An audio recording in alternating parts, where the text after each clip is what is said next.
Today, my name is Jacqueline Klein. I am running for Single Member District 2 in NEISD. I am a lifelong San Antonian. I am an 18-year resident of the district, and I am the proud mother of 2 school-aged boys. I ran for this seat in 2022, narrowly losing to Terry Williams, the incumbent, and then I applied for the vacancy to the appointment in 2023, and now we are running again for the special election in 2024. I am campaigning on 3 core issues that I call my S's. Number 1 is safety. I want to ensure that students and teachers are safe not only inside of their classrooms, but from external campus threats. 2 is stewardship. Our budget is comprised entirely of taxpayer dollars, with Northeast getting nearly 60 cents of every property tax dollar that comes in.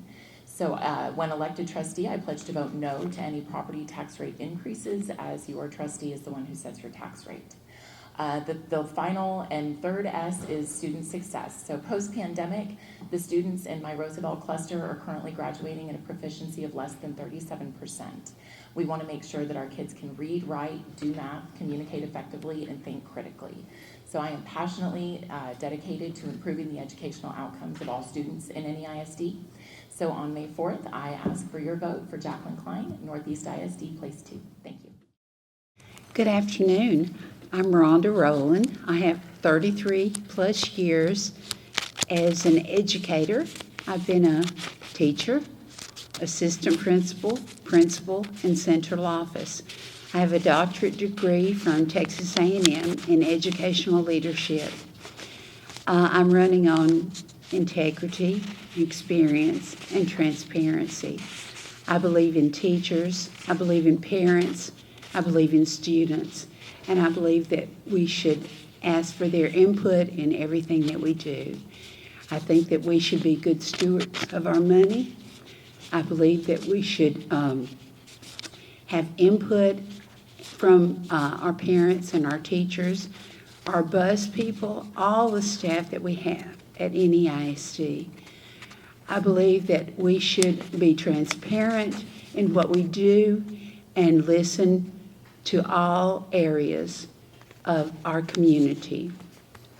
I think that we can do better, but I believe that Northeast is a wonderful school district and is on the way to being the very best.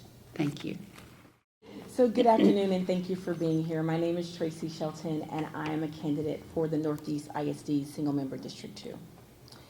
I seek this seat because as a mom of 3 young adults and the owner of a small business, a university instructor, and a global manager for a Fortune 100 company, I know what happens and how prepared our children must be when they leave grade 12. When we're not prepared, it looks quite different than when we are. The issues that are happening within our society, within our world, in terms of moving our economy forward, we need educated people to be able to solve those problems. And I see at the university those who are ready to think critically and who can problem solve, and those who aren't. And it's a different experience for them. At work, in my workplace, those people that can come in and hit the ground running versus those who don't have the skill set. As we grow our economy, we really need people that are educated, and that means that we have to have our students educated. I tell my young adult children that if they see something, say something. We all say that. But the other thing I tell them, if there's a problem that you can solve, that you have the skill set to do, then you need to jump in and do it. I know based on my background that I have the skills and the time to help solve the problems that we have within our district. Thank you. But what I also know is that I can't solve them alone, right? The board works as a unit, and it works with the staff, with the faculty, with the administration, with the parents and the community to solve the real problems of today and tomorrow. And there's my time.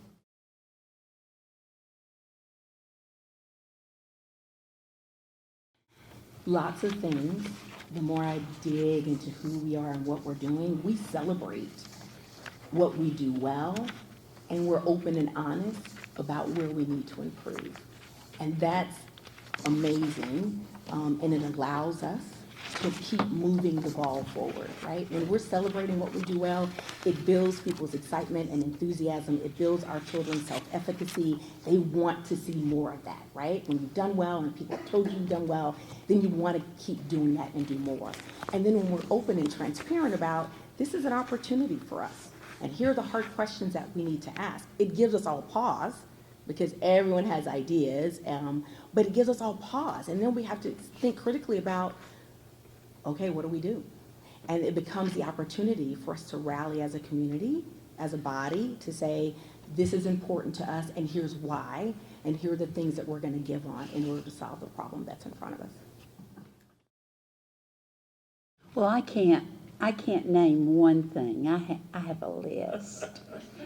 There is a spirit about NEISD of loyalty to one school because it represents the community and their home.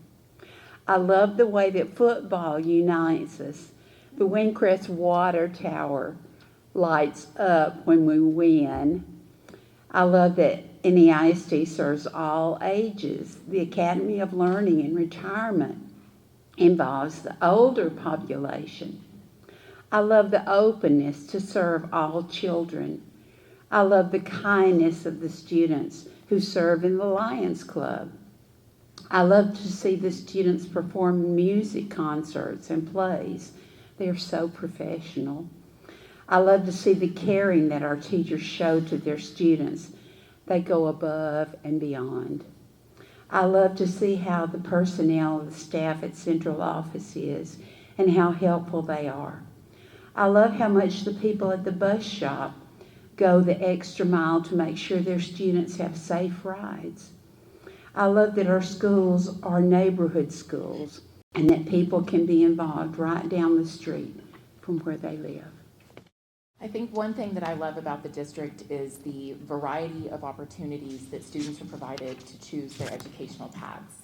We have the Institute of Cybersecurity, we have data at Ed White, we have KSAT at Kruger, which is the technical program. They just recently entered into a partnership with NASA, which I think is phenomenal.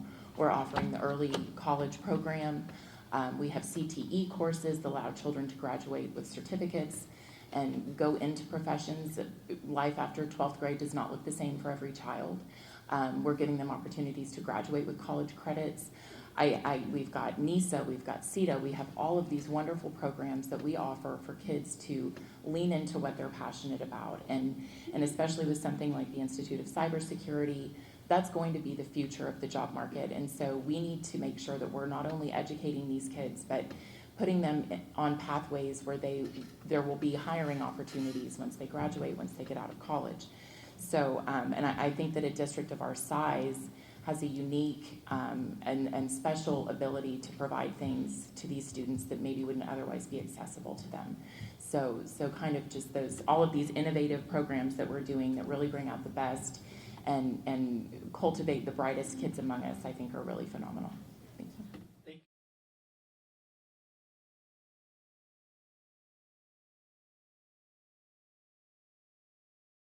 So the State Board of Education sets our curriculum, and SHAC is also something that's the law, right? It's something that we do across all districts within the state.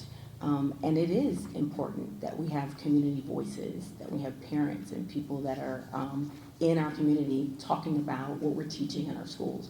Ultimately, though, the curriculum, the TEKs, they come from Austin. So the lobbying for that, we got to go down 35. Choosing specific curriculums is one of the chief responsibilities of a board of trustees for the district. And yes, the SHAC is legally required, but at the same time, it's also a vital component of the decision-making process. That is one more way. I mean, a trustee is only one person, and this delegation of discussions and information gathering extends into the community.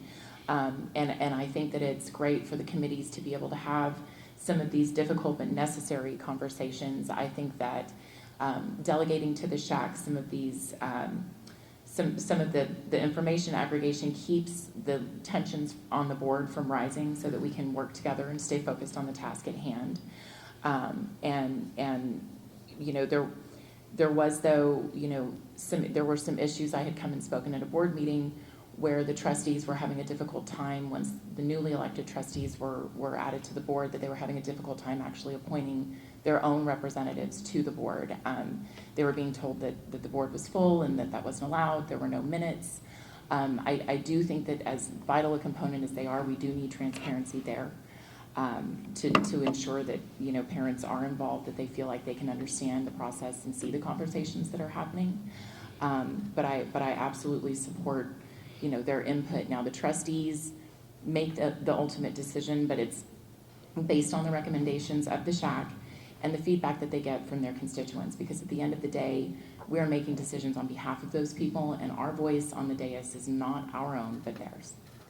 Well, the curriculum to be taught and the number of minutes is determined by the state. But the choice of curriculum or textbook to be used is up to each individual district. Before each adoption, teachers and ideally parents have a chance to review and vote on all potential options. Sometimes there is a curriculum committee made up of teachers, parents, and community members who do this process and make a recommendation to the board. SHAC is a tremendous group that truly reflects the voice of parents in the community. It has proven to be effective without being militant. It is highly respected and gets positive results.